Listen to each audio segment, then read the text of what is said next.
Powder ବୋଳିକି ମଞ୍ଚରେ ଚଢିଲେ ମଞ୍ଜୁ ସାମଲ କହୁଛି 22 ବର୍ଷ। ମୋ ସାନ ଭଉଣୀ ଅସୀମା କହୁଛି ବୁଢୀ ହାତ ଯେବେ ଧଇଲା ଟୋକା। ମୁଁ କୁଆଡେ ତାକୁ ବୁଢୀ ଭଳିଆ ଦେଖାଯାଉଛି।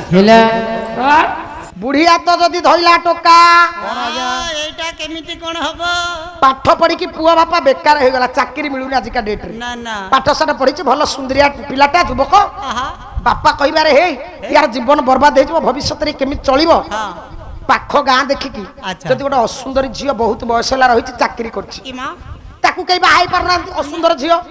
ବାପା କହିବେ ଗୋଟେ କାମ କରିବି, ମୁଁ ଦେଖିଥିଲି ସେ ପଡିଶା ଗାଁରେ ଗୋଟେ ଝିଅ ଅଛି, କଳା ହଉ ଦାନ୍ତୁରୀ ହଉ ଅସୁନ୍ଦର ହଉ, ବୟସ ଟିକେ ଅଧିକା ହେଇଯାଇଛି କିନ୍ତୁ ଚାକିରିଟା କରିଛି, ମାସକୁ 40,000 ଦରମା ପାଇବ, ପୁଅଟା ଭବିଷ୍ୟତ ମୋର ଉଜ୍ଜଳ ହେଇଯିବ। ଆଉ ବାପା କଣ କରିବ, ପୁଅଟା ଆଉ ବାହାଘର ଦେଖିବାକୁ ଯିବନି, ବାପା ତାକୁ ବାହାଘର କରିଦେବ। ରିସେପସନ ଦିନ ଯୋଉ ସଜା ହେଇକି ବସିଥବ ବୋହୁ, ପୁଅର ସାଙ୍ଗମାନେ ପଳେଇ ଆସିବେ, ଡାକିବେ ହଇରେ ଗୋବିନ୍ଦ, ଆରେ ତୁ ଏଡେ ସୁନ୍ଦର ଟୋକାଟା, ପାଠ ପଢିଛୁ, ଆରେ ଗୋଟେ ବୁଢୀ କାଳି ଦାନ୍ତୁରୀଟାକୁ ବାହା ହେଇଛୁ। ଦାନ୍ତୁରୀଟାକୁ କଣ ପାଇଁ ଆଣିଲି ତମେ କଣ ବୁଝିବ? ପୁଅ କାନ୍ଦିଲା, ବାପା ଆଗରେ କାନ୍ଦି କାନ୍ଦି କହିଲା ମୋ ଜୀବନଟାକୁ ବର୍ବାଦ କରିଦେଲ। ସେଠି ବାପା ଆଉ କଣ କହିବ, ପୁଅ ଇଏ କଣ କଂସା ବାସନ ଧାନ ଚାଉଳ ହେଇଛି ବଦଳେଇ ଦେବି, ଦେ ଜୀବନରେ 7-8 ବର୍ଷ ଚଳେଇ ଦେ, ତାପରେ ଭବିଷ୍ୟତ ଉଜ୍ଜଳ। ୟାକୁ ଚଳାଯାଏ। ତମେ ବସ। ଦିଆତେ କଣ ଜାଣିନ? ବାହାଘର ନା ବୁଢା ହେଲାଣି କହୁଛି ହାତକୁ ଦିଆତେ କଣ? ଝିଅର ହାତେ ପୁଅର ହାତେ ବାହାଘର ଦିହାତେ 3 ହାତେ କୁଆଡେ ଆଇଲା? ବ୍ରାହ୍ମଣ ଗୋଟେ ଝିଅ ଆଉ ଗୋଟେ ହାତ ଅଛି, ହାତ 4ଟା।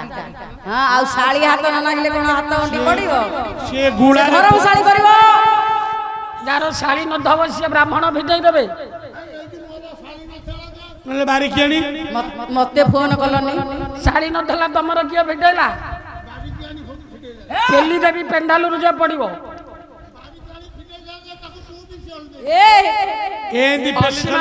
ଅସୀମା କହିଲା ବୁଢୀ ହାତ ଯେବେ ଧରିବ ଏ ଅନୁଷ୍ଠାନରେ କେହି ନ ଜାଣିଲେ ଅନୁଷ୍ଠାନର କର୍ମକର୍ତ୍ତା ସମସ୍ତେ ନନା ଆଗେ ଜାଣିଛନ୍ତି ମଞ୍ଜୁ ସାମଲର ସ୍ୱାମୀ କିଏ। ଦାନ୍ତ 2ଟା ନାହିଁ, ଏ କୁଆଡେ ଟୋକା, ମୁଁ କୁଆଡେ ବୁଢୀ। ସେ ବୁଢା ତମେ ନାଇଁ ପଇସା ଲୋଭରେ କେମିତି ହଉଛନ୍ତି ଦେଖ। ନାଇଁ ନା ବାଡିକି ଆଣି ହାତ ଗଣ୍ଠି ଆମର ଭିଟେଇଥିଲା। ପଇସା କଣ ନ କହୁଥିଲି, ଆମ ହାତ ଗଣ୍ଠି ମୋ ଦାଦା ଝିଅ ମୋ ସାନ ଭଉଣୀ ଭିଟେଇଥିଲା। ତମେ ବାହା ହେଇଛ ଟିକିଏ ଟିକେ ଜାଣିଥିବେ, ସେ କେବେ ପୃଥିବୀକୁ ଆମେ ବିଦ୍ୟାରେ ଜିତିଛୁ, ପାଠ କିନ୍ତୁ ଗୋଲ ନା। ହଁ, ମୁଣାରେ କିଛି ପାଠ ନାହିଁ, ବସ୍ତାନି ବଡ, ତା ଭିତରେ ବହି କମ ଥବ। କୋଉ କରକୁ ଭିଡେଇ ହଉଛି? ମୁଁ କାହିଁ କହିବି, ଅନ୍ତିମ ରଜନୀରେ ମୁଁ କଣ କହିବି, ଟିକେ ଟିକେ କହିବି ନା। କାଲି କଣ କହୁଥିଲ ଅସୀମା, ତମେ ମେଡିସିନରେ ବଞ୍ଚିଛ, ତମେ କଣ ଏମିତି ଗାଇ ପାରିବ? ଅୟୋ ମୁଁ ମେଡିସିନରେ ବଞ୍ଚିଲେ ବି ସେ କଥା ବାପା କେହି କହିପାରିବେନି, କିଏ କେତେ ବର୍ଷ ଗାଇବ ଏ ଜାଗାରେ ମୋର କଣ ମୁଁ କହିପାରିବି ନା। କିନ୍ତୁ ମୋର ପ୍ରଭୁଙ୍କ ଉପରେ ଏତିକି ବିଶ୍ୱାସ, ମୋ ନିଜ ଉପରେ ମୋର କନଫିଡେନ୍ସ ଅଛି, ଆହୁରି 15 ବର୍ଷ ପାଲା ଗାଇ। ତମେ କଣ ମତେ ଦୁର୍ବଳ କରିଦେଲେ, କହିଦେଲେ ମୋ ମାଇଣ୍ଡ ଦୁର୍ବଳ ହେଇଯିବ ନା। ଅୟୋ ତମେ କଣ ମାଇଣ୍ଡ କି ଡାଇଭର୍ଟ କରିବ ଅସୀମା ବରାଳର, ବୁଝିଲ? ମୋର 4ଟା ବ୍ରେନ, 20 ଆଖି। ଏ ଭଗବାନ, ମୁଁ 5 ଥର ଗାଧେଇଲା ବି ତୁମଠୁ ଭଲ ଗାଇବି। ଗଙ୍ଗା ପାଣି ସିଞ୍ଚିକି ମେଡିସିନ ଖାଉଛନ୍ତି। 5 ଥର ଗାଧେଇକି ଦେଖ ପାଲା ଗାଉଛି। ତମେ ଯଦି ଥରେ 5 ବାଲ୍ଟି ପାଣି ଗାଧେଇବ, ତା ପରଦିନ ଆଉ ବିଛଣାରୁ ଉଠିବ ନାହିଁ। ତମେ ଏଇଥିରୁ ଜାଣିବା କଥା ମୁଁ କେତେ ଆକ୍ଟିଭ। ଆଜ୍ଞା କାଲି ବାମ୍ଫ ଆଉ ଅଛି ନା, ଆଜି ବାମ୍ଫ କମି ଯାଇଛି। ମଞ୍ଜୁ ସାମଲ ଗାଇବ ବିଲ ମଙ୍ଗଳ, ଆଉ ଅସୀମା ବରାଳ ଗାଇବ ବିଲ ମଙ୍ଗଳ। ସାଇଜ କରିଦେବି, ମାତ୍ର 2 ଘଣ୍ଟା ଆପଣ ମାନେ ବସନ୍ତୁ। ହଉ ହଉ, ମୁଁ କାହିଁ କହିବି, ସେ ଆପଣା ଗୁଣ ବିଚାରିଲେ ବାଜିବ ନିଜ ଅଙ୍ଗେ ଭଲେ। ରତ୍ନରେଣୁ କହିଛି, ସେ ଜାଣୁଥିବେ ଯାହା ହଉଥିବ। ଆଉ ଆଜ୍ଞା ପାଲା କୋଉଠି କୋଉଠି? ମୋ ଅସୀମା ଭଉଣୀ କୋଉଠି? ପାଲାର ବାଗ ଜାଣିନ, ଆରମ୍ଭରେ ଗୁଡାଏ ଗାଳି କରି ପକଉଛ। କହିଲା ତମେ ପାଉନ ଜମା ବାଗୁଟା ଭଉଣୀ ପିଛରେ